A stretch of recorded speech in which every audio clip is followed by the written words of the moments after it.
बघा मॅट्रायसिस चॅप्टर पाहत होतो आपण त्याच्यामध्ये addition of two matrices and subtraction of two matrices एक ऑपरेशन बघितलं होतं आपण दोन मॅट्रिक्सची ऍडिशन कशी करायची आणि दोन मॅट्रिक्सचं सबट्रॅक्शन कसं करायचं. सपोज आपल्याकडे दोन मॅट्रिक्स असतील A इक्वल टू असेल सपोज A11 A12 A21 आणि A22 आणि सपोज दुसरा मॅट्रिक्स B असेल ज्याला नाव दिलं सपोज B11 B12 B21 आणि B22. आता हे जे मॅट्रिक्स आहेत जनरलाइज फॉर्म मध्ये आहेत. आता जनरलाइज फॉर्म मध्ये म्हणजे कसं याला A मॅट्रिक्स सांगून याचा एलिमेंट स्मॉल A ने रिप्रेझेंट केला आपण. इकडे B मॅट्रिक्स सांगून त्याचा एलिमेंट सपोज स्मॉल b ने रिप्रेझेंट केला. आता सपोज ह्या दोन मॅट्रिक्सची ऍडिशन करायची किंवा दोन मॅट्रिक्सचं सपोज आपल्याला काय करायचं आहे सबट्रॅक्शन जर करायचं आहे तर दोन्ही मॅट्रिक्सचा ऑर्डर सेम असायला पाहिजे. पहिली इसेन्शियल कंडिशन कोणती असते दोन्ही मॅट्रिक्सचा order must be same. The order of two matrix must be same. आता ऑर्डर म्हणजे ह्या मॅट्रिक्स मध्ये दोन हे सपोज काय असते कॉलम आणि हे सपोज काय आहे आडवे आहेत ते म्हणजे तुमचे रो आणि जे उभे आहेत ते म्हणजे काय कॉलम. याच्यामध्ये दोन आडवे रो आहेत आणि दोन काय आहेत उभे कॉलम आहेत म्हणून 2x2 ऑर्डर त्याचं सेम. त्याच्यामध्ये ज्या दोन मॅट्रिक्सचं आपल्याला सपोज काय करायचं आहे ऍडिशन करायचं आहे किंवा सबट्रॅक्शन करायचं आहे दोन्ही काय असले पाहिजे सेम ऑर्डरचे असले पाहिजे. आता ऍडिशन करताना आपण आधी पाहिलं होतं ऍडिशन करताना काय होते दोन्ही मॅट्रिक्सचे जे काही रिस्पेक्टिव्ह एलिमेंट असतील all the respective elements from both the matrix are added to each other or subtracted to each other. दोन्ही मॅट्रिक्स मधले जे रिस्पेक्टिव्ह एलिमेंट आहेत ते एकमेकांमध्ये ऍड होतील किंवा एकमेकांमधून काय होतील सबट्रॅक्ट होतील. आता रिस्पेक्टिव्ह म्हणजे कोणतं आता याच्यामध्ये आपण A11 किंवा A12 हे 1 काय रिप्रेझेंट करताय हा जो एलिमेंट आहे हा फर्स्ट रोचा आणि इकडे फर्स्ट कॉलमचा आहे असं याचं मीनिंग. पहिल्या रो मध्ये आणि पहिल्या कॉलम मध्ये आहे असं त्याचं मीनिंग. तर याचा फर्स्ट रो फर्स्ट कॉलमचा एलिमेंट आणि याचा फर्स्ट रो फर्स्ट कॉलमचा एलिमेंट ऍड होईल. तर सपोज आपल्याला A प्लस B जर काढायचं पडलं तर काय व्हायला पाहिजे दोघांचे रिस्पेक्टिव्ह एलिमेंट म्हणजे A11 मध्ये त्याचा A11 चा एलिमेंट ऍड होईल. याच्या A12 वाल्या एलिमेंट मध्ये दुसऱ्या मॅट्रिक्सचा जो A12 वाला एलिमेंट तो ऍड होईल. याच्यामध्ये A21 प्लस B21 आणि इकडे A22 प्लस B22 हे दोन्ही एलिमेंट काय होतील अशा प्रकारे दोन्ही मॅट्रिक्सचे जे करस्पॉन्डिंग एलिमेंट ते ऍड होतात. सिमिलरली सपोज आपल्याला काय करायचं आहे दोन मॅट्रिक्सची काय करायचे सबट्रॅक्शन करायचे आहे A मायनस B तर काय व्हायला पाहिजे पहिल्या मॅट्रिक्सचे जे काही करस्पॉन्डिंग एलिमेंट त्याच्यामधून दुसऱ्या मॅट्रिक्सचे करस्पॉन्डिंग एलिमेंट काय होतील सबट्रॅक्ट होतील. म्हणजे A11 minus B11 A12 minus B12 इकडे A21 मायनस B21 आणि इकडे A22 मायनस B22 असं होईल. अशा प्रकारे आपण काय करतो ऍडिशन करताना एलिमेंट टू एलिमेंट ऍडिशन होते किंवा सबट्रॅक्शन करताना काय होते एलिमेंट टू एलिमेंट सबट्रॅक्शन होते. आणि म्हणून पहिल्या मॅट्रिक्स मध्ये काय असतील पहिल्या मॅट्रिक्स मध्ये जेवढे रो असतील तेवढे आणि पहिल्या मॅट्रिक्स मध्ये जेवढे रो आणि कॉलम असतील तेवढेच रो आणि कॉलम काय पाहिजे दुसऱ्या मॅट्रिक्स मध्ये पण पाहिजे. म्हणून आपण म्हणत आहोत for addition or subtraction the order of two matrix must be same.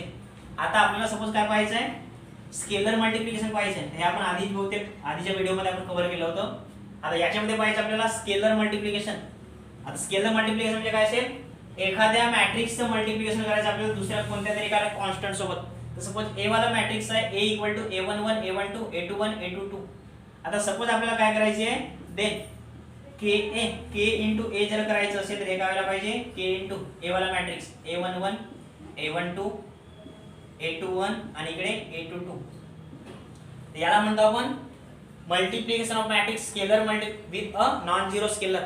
एका मॅट्रिक्सचं मल्टिप्लिकेशन करतो आपण कोणत्या तरी एखाद्या नॉन झिरो स्केलर सोबत. हे काय होईल स्केलर म्हणजे आता सपोज आपण k च्या ठिकाणी जर 0 असला तर 0 ला तुम्ही मॅट्रिक्सने मल्टिप्लाय कराल तर टोटल 0 होऊन जाईल.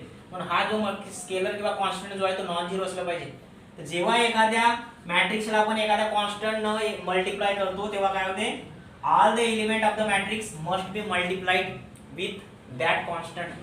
एखाद्या मॅट्रिक्सला एखाद्या कॉन्स्टंट मल्टिप्लाय करताना त्या कॉन्स्टंटचं मल्टिप्लिकेशन मॅट्रिक्स मधल्या पूर्ण एलिमेंट सोबत होते. म्हणजे आता जनरलाइज फॉर्म मध्ये आपण k इंटू A11 असं होईल. इकडे k इंटू A12 इकडे व्हायला पाहिजे k इंटू A21 इकडे होईल k इंटू A22. अशा प्रकारे कोणत्याही एखाद्या मॅट्रिक्सला आपल्याला काय करता येते कोणत्याही एखाद्या स्केलरनं मल्टिप्लाय करता येते. बट मल्टिप्लिकेशन करताना काय असते आता याच्यामध्ये एकच मॅट्रिक्स आहे ते एखाद्या कॉन्स्टंटने मल्टिप्लाय करताना त्या मॅट्रिक्स मधल्या प्रत्येक एलिमेंट सोबत काय होईल त्या स्केलरचं काय होईल मल्टिप्लिकेशन होईल. याला म्हणतो आपण scalar multiplication of matrix with a non zero scalar. मॅट्रिक्सचं कोणत्याही एखाद्या स्केलर सोबत मल्टिप्लिकेशन. आता आपण बघूया याच्यामध्ये मल्टिप्लिकेशन ऑफ टू मॅट्रिक्स. आता दोन मॅट्रिक्सचं मल्टिप्लिकेशन ऑफ टू मॅट्रिक्स. आता दोन मॅट्रिक्स असतील त्या दोन मॅट्रिक्सचं मल्टिप्लिकेशन कसं करायचं त्याच्यामध्ये आता दोन मॅट्रिक्सचं मल्टिप्लिकेशन करताना, आता हे आपण स्केलर मल्टिप्लिकेशन पाहिलं. सपोज आपल्याला दोन मॅट्रिक्सचं मल्टिप्लिकेशन करायचं आहे. आता दोन मल्टिप्लिकेशन ऑफ मॅट्रिक्स, आता दोन मॅट्रिक्सचं सपोज आपल्याला मल्टिप्लिकेशन करायचं आहे. आता दोन मॅट्रिक्सचं मल्टिप्लिकेशन करताना दोन्ही मॅट्रिक्स सेम ऑर्डरचे असू शकतात किंवा दोन्ही मॅट्रिक्स काय असतील, डिफरंट ऑर्डरचे असतील. सपोज दुसरा एक मॅट्रिक्स आपण कन्सिडर केलं B11 B12 अगेन B21 आणि इकडे B22. आता ऍडिशन किंवा सबट्रॅक्शन मध्ये आपण कंडिशन इसेन्शियल कोणती होती, both the matrix must B of same order, दोन्ही मॅट्रिक्स हे सेम ऑर्डरचे असलेच पाहिजे असं म्हटलं होतं आपण. पण दोन मॅट्रिक्सचं मल्टिप्लिकेशन करताना आपल्याला जरुरी नाही आहे की दोन्ही मॅट्रिक्स सेम ऑर्डरचे असतील.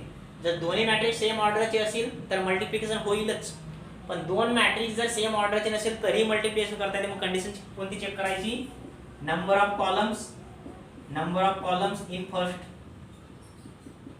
First must be equal to number of rows in second.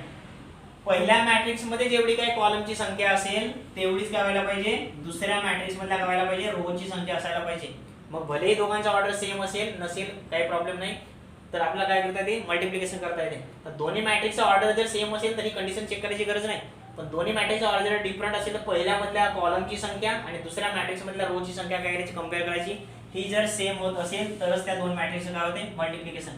आता ही झाली कंडिशन.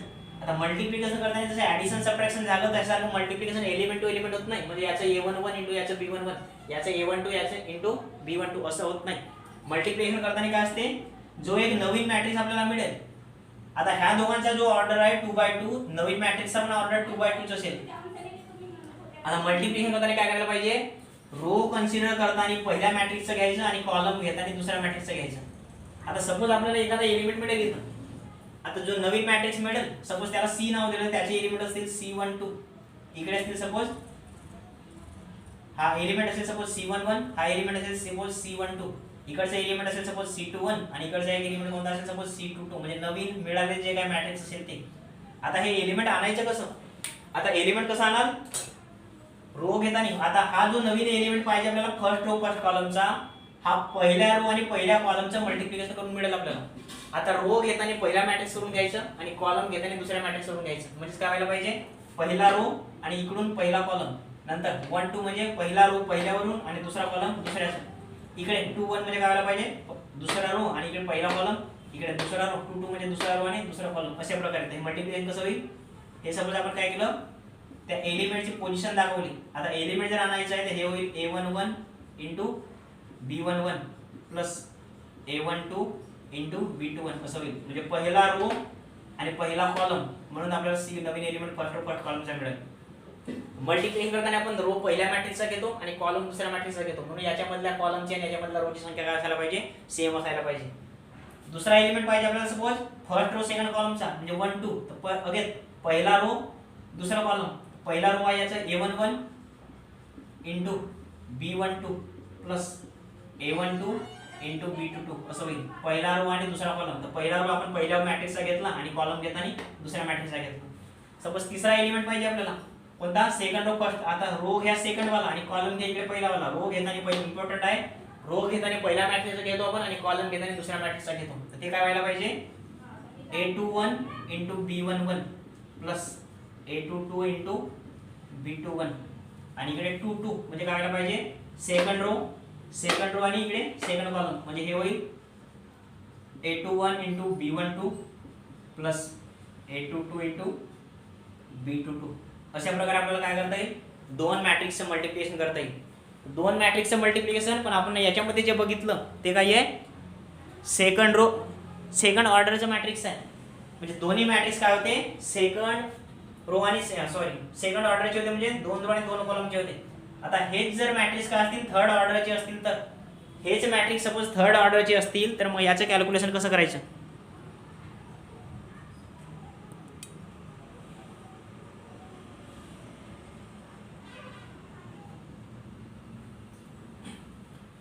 आता सपोज काय असतील, दोन मॅट्रिक्स आहेत परंतु ते काय असतील थर्ड ऑर्डरचे असतील.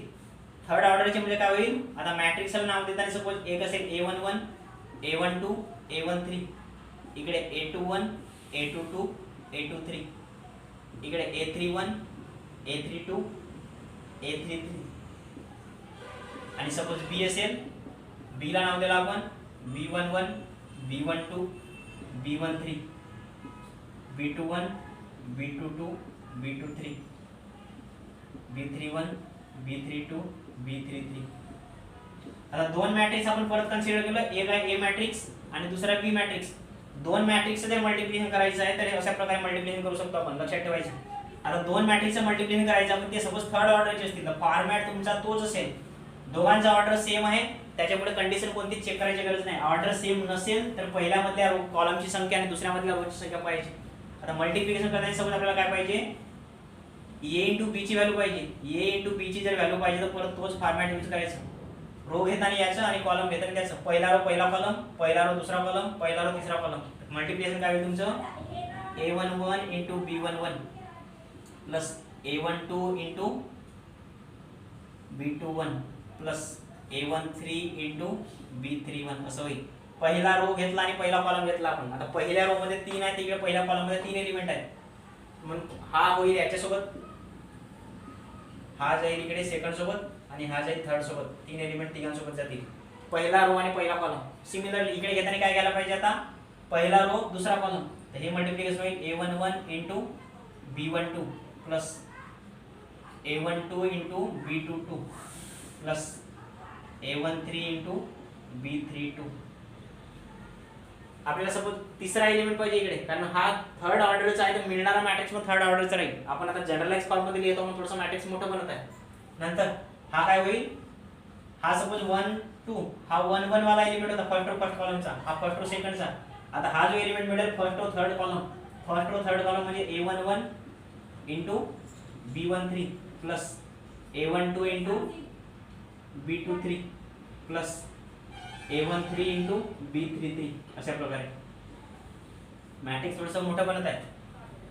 आता हा जो एलिमेंट मिळेल इथला तो काय व्हायला पाहिजे, सेकंड रो फर्स्ट कॉलम, म्हणजे first row first column, first row second column, first row third column घेतला आपण. आता second row first column, second row second column, second row third column घ्यायचं. काय व्हायला पाहिजे, A21 into B11 A22 into B21 plus A23 into B31. नंतर second row second column A21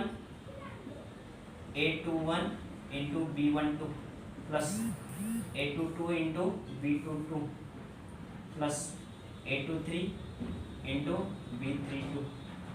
second row second column. आता second row आणि third column, तर हे होईल A21 into B13 plus A22 into B23 plus A23 into B33. हे multiplication झालं second रोचं आणि third कॉलमचं. Row घेताना पहिला मॅट्रिक्स घ्यायचं, कॉलम घेताना सेकंड मॅट्रिक्स. परत आता third row first column, third row second column आणि थर्ड रो थर्ड कॉलम. इथं होईल थर्ड रोचं फर्स्ट कॉलम सोबत A31 into B11 A32 into B21 plus A33 into B31. इकडे थर्ड कॉलम आणि थर्ड रो आणि second column म्हणजे 3 2 वाला element, हे होईल A31 into B12 plus A32 into B22 plus A33 into B32. नंतर शेवटचा एलिमेंट आहे थर्ड रो थर्ड कॉलम, तर थर्ड रो पहिल्याचा आणि थर्ड कॉलम सेकंडचा.